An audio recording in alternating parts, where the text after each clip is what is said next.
Hello and welcome to Creator Weekly Live for February 9th, 2025. I'm Peggy Kay, and this week there's updates for YouTube, for TikTokers and Instagram folks thinking of moving to YouTube, video on LinkedIn, some community updates for Threads and X, and more. And then at the end, I'm going to talk a bit about 10 years ago this week about what was happening with Google Maps. So let's get started. I hope all of you are having a great weekend, not too bad winter weather. If you are watching the Super Bowl, I'd love to hear it in the chat. Are you planning to do that? Are you just going to watch the ads on the Ad Blitz channel on YouTube, or is it just not your thing at all? So one of the things that I really love about what we have now is that you can stream everything. If there are highlights at the Super Bowl, you'll see those. I don't really care that much about whether the Eagles or the Chiefs win, but I'll probably turn it on because it's a great time to have a beer and snacks. But that is what my Sunday afternoon is about. I'd love to hear what other folks are doing. And if you're here live, welcome. What do you think about this week's updates?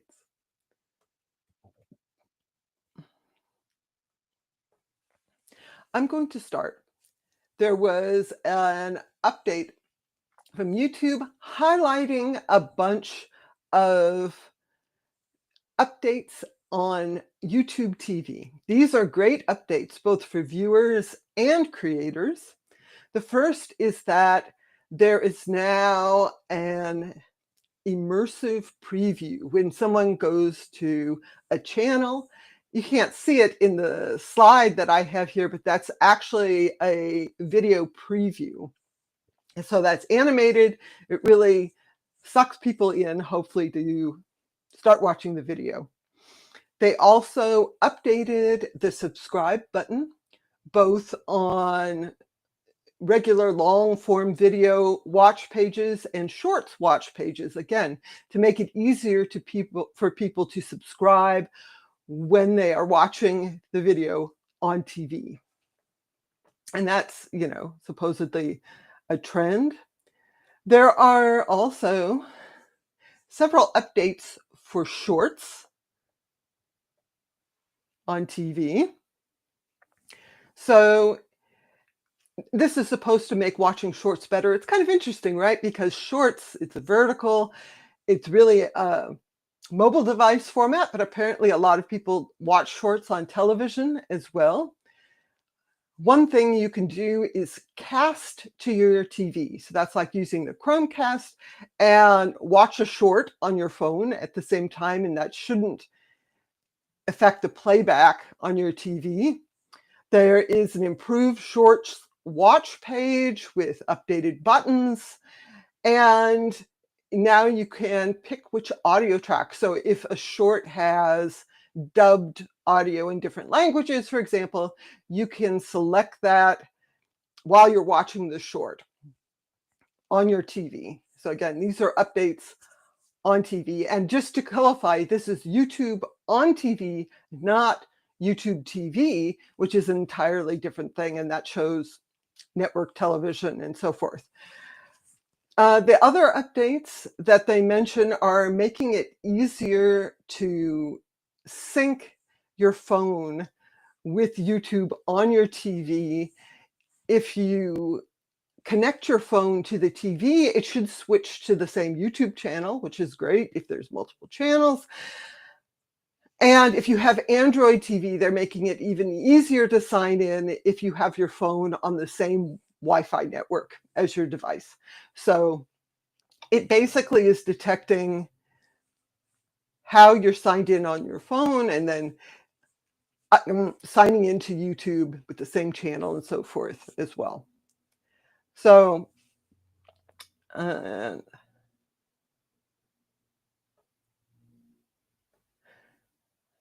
Craig over in the chat says he likes the immersive preview. Yeah, I think it looks really good, the immersive preview on TVs. Honestly, I haven't looked at my own channel, how that looks. I'm kind of worried that it's just going to be me doing this. But I think that really is a good way to engage people who might just be browsing on their TVs. So I think that's a really great update.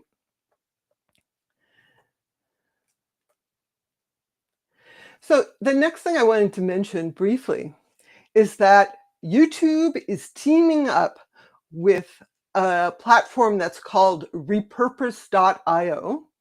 And it's like what the name of the site sounds like. If you get a repurpose.io account and link your other accounts, what you can do is take the videos that you've posted to Instagram Reels and to TikTok and easily repost them on your YouTube channel as shorts. So this is a way to repurpose your content. And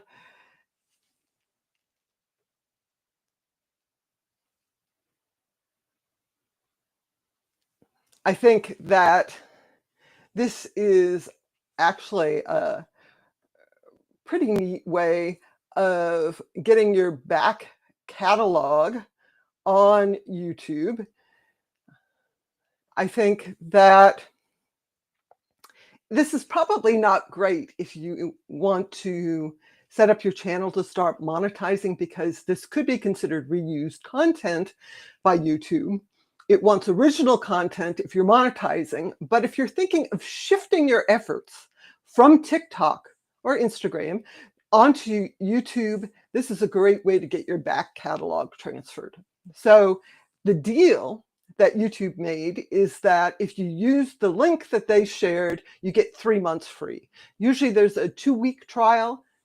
Do it through YouTube's special link and you get 3 months of repurpose.io. There's a link, there's a URL on the screen. I don't know how long this offer is good for, but you should check it out if this is something you want to do. And then this is a quick note. If you have YouTube shopping enabled and you have your products on Fourthwall, now this is a platform where you can have your merch and so forth. Apparently there is a bug where YouTube doesn't approve products even though they should be approved.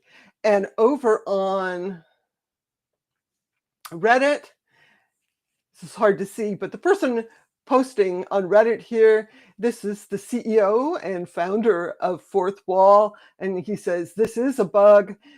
YouTube may be seeing it as misrepresenting a public figure, but the public figure is the creator, so it's a bug.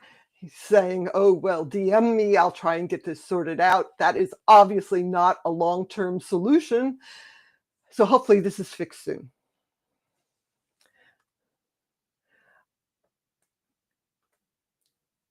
And then I just wanted to give a quick mention.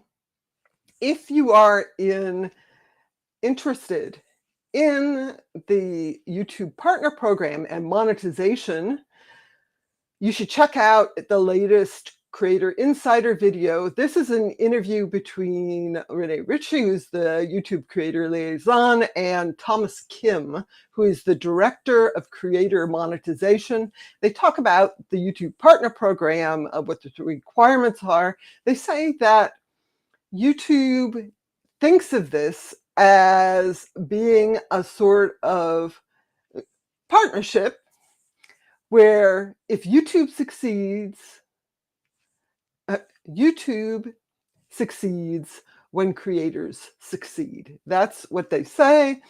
And it's a sort of mutual contractual commitment to each other. It's not like YouTube against creators or anything like that. They also say they want to be the most rewarding place for creators to create, and that's the mission of the YouTube Partner Program. So it sounds good. You should check it out because they talk about some very common mistakes that creators make, including things like people not being mindful of brand safety requirements or people who put ad slots every 30 seconds in their videos, not really being mindful of when natural ad breaks are, that sort of thing. Again, if you're interested in the YouTube Partner Program and what YouTube has to say about it, you should definitely check this out. There are links in this week's blog post and newsletter. There are links to those in the video description. So if you want all this week's updates and links beyond what I'm talking about here, click the link in the video description for more. So moving on from YouTube, this week, LinkedIn made this announcement that video on LinkedIn is booming, which is great for LinkedIn. Apparently, everybody's still shifting to video. They've made a bunch of updates to improve watching videos and making it easier to follow creators who are making professional content. I mean, it's kind of interesting, right? Because LinkedIn is aimed at businesses and people who are connecting about business and work and that sort of thing. So you can't really imagine that there's a lot of things like, oh, people doing the latest dance or anything like that. Maybe there are, I don't know. But the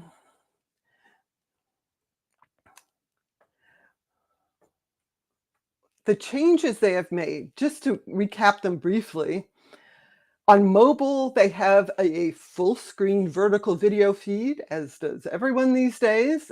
That's great. And they are surfacing videos in more places. This is for discovery. So there is a videos for you module in the feed you may see when you're scrolling through your feed. These started out on mobile devices in the mobile app, and then they brought them over to desktop as well. And if you do a search on LinkedIn, they may surface videos that are related. There may be a carousel of videos on the related topics. And they also made it easier for people to follow creators. So there is a more prominent follow button, and at least on mobile, when people are scrolling through the feed, if they tap on your profile, it pops up profile information with a preview of the other videos that you have made. That's the middle image in the slide here, just to say, oh, this pops up, and it's like, oh, I like to watch more of those, and then you follow the person. So that seems good. The other thing they've done is updated analytics to include video average watch time. This is obviously calculated where you have your total watch time, total number of views, but it's nice to see that number.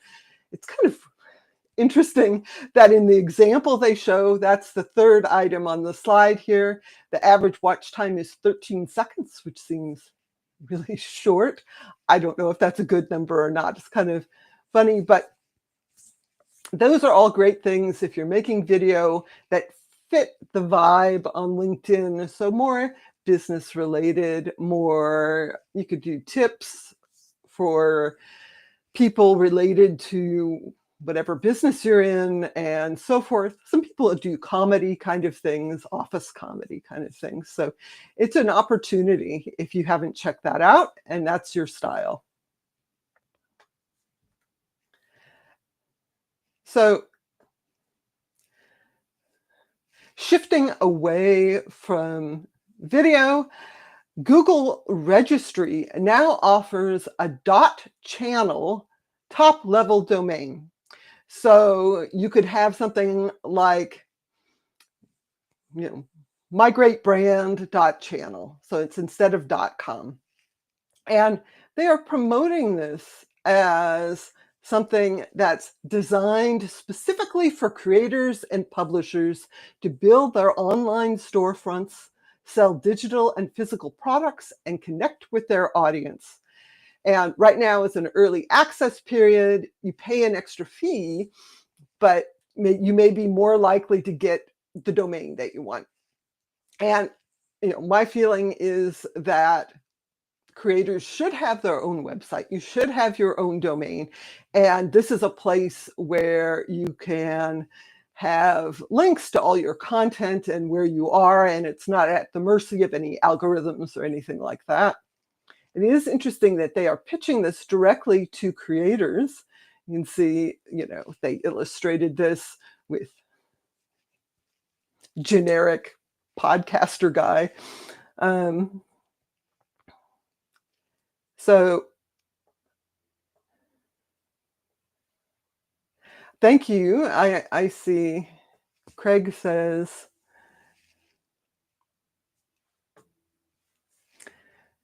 he shared the live stream to social media. Thank you very much. I appreciate that. I hope we get a few new viewers this way. It's always hard to get people to arrive live. All right, the next update. If you use AdSense for content, check your email settings. They are consolidating some of their newsletters that they send out. They are combining customized help and performance suggestions with their periodic newsletters with tips and best practices. This will happen in April. So check your email preferences now. And, I get these emails. I like to hear what AdSense has to say, but if you don't want them, you should turn them off.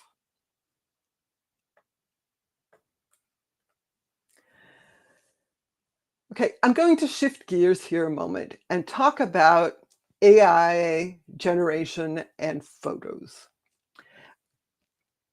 If you are using Google Photos, you may have access to the Magic Editor. And the Magic Editor is a suite of AI-powered tools that let you edit your images. So if you are using Google Photos and you use something called Reimagine, the idea is that in the editor, you kind of highlight a part of your picture and say you want something different there. In the example they have, it's, people are on a beach and the background, it's like, oh, add some palm trees there. Right? So this is AI generated, and it makes it easy for people to connect. What's interesting is that they are watermarking these images with SynthID. This is developed by Google. And they say this is an imperceptible digital watermark. And they say they designed it so it doesn't compromise image or video quality and allows the watermark to remain detectable even after modifications like cropping or adding filters, changing colors, changing frame rates in video, or saving with various lossy compression schemes. So this is something that should not get lost. This is not just adding the metadata. It does add metadata as well. So you can look at about this image and it will say that it has AI generated content in it. But this watermark is part of the image. And they say it's not detectable except by systems that can detect SynthID. What's interesting to me, when I looked at the SynthID website, they can actually use SynthID to watermark text. And it has to do with the word choices. It's really kind of interesting. But this means that hopefully if a photo is altered using these systems, the fact that it's been altered shouldn't be lost. And, we hear stories. There was a story recently about a guy who made an AI-generated image of a sports car and put it in front of a house that had been burned down by these fires in Los Angeles, and it was meant to raise awareness and so forth. And the creator was completely upfront that it was a generated image. The problem is that image went viral, and it got detached from the description, and people were sharing it as if it was a real photo. And so that's a problem. And it's great that there are options that may work that show it's been altered, and that is intrinsic to the image itself. So this is a huge problem on all the platforms.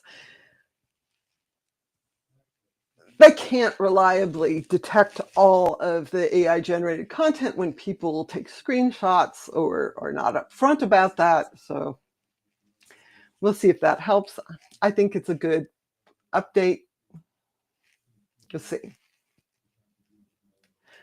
So now I have a couple of updates about community building. The first is on Threads. That's Meta's sort of Twitter-like platform. If you create a custom feed, you can now share that publicly and promote that. You can create a feed with up to 150 profiles plus up to 5 topics. And this is great if you have a bunch of people who are all interested in writing about similar things, football or biology or astronomy or books or whatever. Create a list and people then can add that feed and follow that feed and see all the new posts. So it's a good way to promote people. The other update is a kind of interesting change on X. X has communities. Before you had to join a community to participate in the community. But now they've changed it so that community posts will appear on regular feeds. So if you are not a member of a community, you may still see community posts recommended to you, for example, or pinned to someone's profile. And then you can actually respond and engage on those posts. It's kind of weird because it kind of breaks the idea of having a community if these are just public posts that anyone can respond to. It's not clear to me what the goal is here. Maybe communities were not getting enough engagement. The other thing that X changed recently is that there was a community tab, like in the mobile app. They changed that to the video feed tab because, of course, every platform has to have its prominent video feeds. So that kind of makes communities more hidden. I don't know what they're doing. Do they have a plan? Who knows? So I have no idea what's happening there, but that's a change if you use X communities. Kind of feels like that's not really the best place to create a community. There's lots of other platforms that are more popular and have more generic, more users, and that you can actually make a limited to your community. Discord, Reddit, even Patreon, Substack, all of those let you set up communities. YouTube also, if you have that, you can set up a community on your channel. I guess if the people you want to have a community with are all on X, then maybe this is a good thing. I don't know. So there are a bunch more updates this week. They are all in this week's newsletter and blog post. Again, link in the description of the video. There's updates for Kick that changed their community guidelines, and now Stream Elements will support Kick and let you stream there with all their tools. TikTok published an explainer of their subsidiary, which is called TikTok US Data Security. And this has to do with how they manage TikTok user data in the US.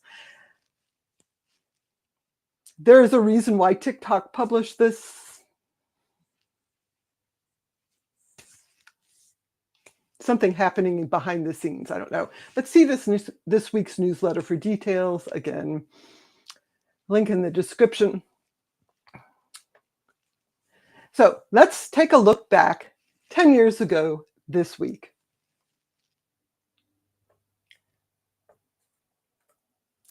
"10 years ago this week, Google Maps was 10.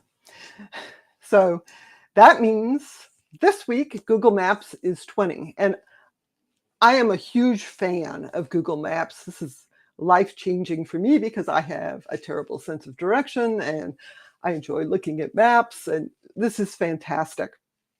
It's a kind of incredible to me that it's been 20 years and the younger generation of people They've never known anything except having the option of having a map and navigation right in your pocket. And here I am, I'm old, I still have a stash of paper maps in case I need them.